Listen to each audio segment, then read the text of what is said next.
خالص من گھڑت روایت ہے، مجھے اس سے غرض نہیں ہے، لیکن کس طرح انہوں نے یہ عقیدہ مسلمانوں میں داخل کر دیا کہ بدنی روح پیغمبر پر آئی ہے، پیغمبر کے جسم میں ہے مرنے کے بعد، اور پیغمبر بدنی اور دنیاوی زندگی کے ساتھ زندہ ہے۔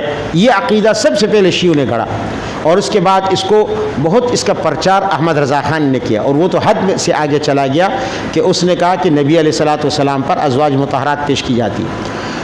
خلاصہ بحث یہ ہے کہ تمام نصوص قطعیہ ایک طرف، اس مسئلے میں بحث نہ کرنا بہتر ہے، بحث نہ کرنا، اجمالی طور پر یہ عقیدہ رکھا جائے کہ نبی علیہ السلام پر موت آئی ہے، اس سے انکار تو کفر ہے، اس سے انکار کفر ہے۔ یہ کو انبیاء پر موت آتی ہے، انبیاء پر قرآن عظیم میں موت نبوت کے منافی نہیں ہے، نہ نبوت کے نبی کے شان کے خلاف ہے قرآن، اور نہ استمرار موت، یعنی موت کا آنا پھر یہ نہیں ہے کہ تھوڑی دیر کے لیے موت آئی اور ختم ہو گئی۔ استمرار موت، ایک طویل عرصے تک موت کا جاری رہنا اور طاری رہنا، یہ بھی نبوت کے منافی نہیں ہے۔ نبوت قرآن عظیم میں اللہ تعالیٰ نے حضرت عزیر علیہ السلام کا یا حضرت ارمیہ علیہ السلام کا علی اختلاف الاقوال، بہرحال ان دونوں میں سے کسی ایک کا واقعہ ذکر کیا ہے سورہ بقرہ میں۔ فرمایا او کالذی مر علی قریۃ وہی خاویۃ علی عروشها قال انا یحیی هذه اللہ بعد موتها فاماتہ اللہ 100 عام۔ او کالذی میں مشہور تفسیر کے مطابق عزیر علیہ السلام مراد ہیں، بعض حضرات کہتے ہیں کہ اس سے حضرت ارمیہ علیہ السلام مراد ہیں، بہرحال جو بھی ہو ہے تو پیغمبر۔ اللہ نے فرمایا فاماتہ اللہ، اللہ نے حضرت عزیر کو موت دی، پیغمبر کو موت دی۔ کتنا عرصہ؟ 100 عام، کتنا عرصہ؟ دیکھو موت یہ نہیں ہے کہ موت دی اور زندہ ہو گئے، بلکہ وہ موت جاری رہی، مستمر رہی، مستمر 1 صدی تک ان پر موت طاری رہی۔ اب اگر کوئی شخص کہے کہ یہ سونا ہے، موت نہیں ہے، تو یہ بھی ٹھیک نہیں ہے، اس لیے کہ لمبے عرصے تک اگر حضرت عزیر علیہ السلام کو اللہ نے سلایا ہوتا تو اللہ تعالیٰ یہاں نوم کا لفظ یا رقود کا لفظ استعمال کرتا، سمجھ میں؟ اگر نبوت کے منافی ہوتی موت تو ایسا لفظ استعمال نہ کیا جاتا جو نبوت کے شان نشان نہ ہوتا، نبوت کے شان خیر۔ چنانچہ دیکھو عزیر علیہ السلام یا ارمیہ علیہ السلام پیغمبر ہیں، اللہ نے ان کے لیے موت کا لفظ استعمال کیا اور پھر ایک طویل مدت تک کے لیے ان پر موت طاری رکھی۔ دونوں باتیں بتا دی کہ پیغمبر پر موت بھی آ سکتی ہے اور موت مستمر بھی ہو سکتی ہے، مستمر بھی ہو سکتی ہے۔ اصحاب کہف کتنا عرصہ غار میں پڑے رہے؟ 309 سال۔ وَلَبِثُوا فِي كَهْفِهِمْ 300 سِنِينَ وَازْدَادُوا 9، 309 سال تک پڑے رہے، لیکن اللہ تعالیٰ نے یہ نہیں کہا کہ میں نے ان کو مار دیا تھا، میں نے ان پر موت طاری کر دی تھی۔ اللہ تعالیٰ نے کیا فرمایا؟ وَتَحْسَبُهُمْ أَيْقَاظًا وَهُمْ رُقُودٌ، وَتَحْسَبُهُمْ یہ نہیں فرمایا وَهُمْ مَيِّتُونَ، تم ان کو جاگتا ہوا سمجھ رہے ہوگے لیکن وہ سو رہے ہیں، وَهُمْ رُقُود، وہ سو رہے تھے۔ اس کا مطلب کہ ان میں حیات بدنی موجود تھی، حیات عنصری موجود تھی، نیند طاری تھی 309 سال تک۔ اور حضرت عزیر علیہ السلام کے لیے اللہ تعالیٰ نے موت کا لفظ ذکر کیا، تو اب فرق کیا ہوگا؟ اگر یہ بھی سو رہے ہیں وہ بھی سو رہے ہیں، یہاں بھی حیات بدنی ہے وہاں بھی حیات بدنی ہے، پھر تو فرق نہ رہا، لیکن فرق تو ہونا چاہیے، اس لیے کہ یہاں اللہ نے لفظ دوسرا استعمال کیا، وہاں لفظ دوسرا استعمال کیا، وہاں رقود کا لفظ استعمال کیا، یہاں اماتہ کا لفظ استعمال کیا۔ معلوم ہوا کہ اس میں فرق ہے، دونوں کی اس میں فرق ہے۔ جب فرق ہے تو اس سے مراد موت ہے کہ بدن میں حیات نہ رہی، بدن میں حیات نہ رہی، اور وہاں بدن میں حیات ہے لیکن اوپر نیند طاری ہے، تو فرمایا وَهُمْ رُقُود۔ اب سمجھ میں آ گئی بات؟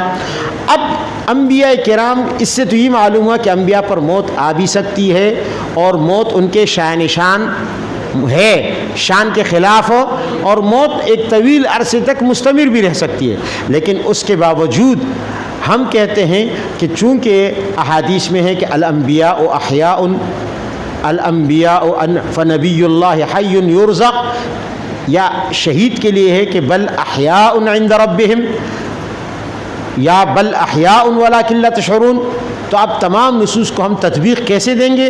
ہم تطبیق یوں دیں گے کہ بدنی اعتبار سے، دنیاوی اعتبار سے وہ مر چکے، انتقال ہو چکا، فوت ہو چکے، اور برزخی لحاظ سے وہ زندہ ہیں، تو وہ نصوص اور ان نصوص میں کوئی تعارض اور ٹکراؤ نہ رہا۔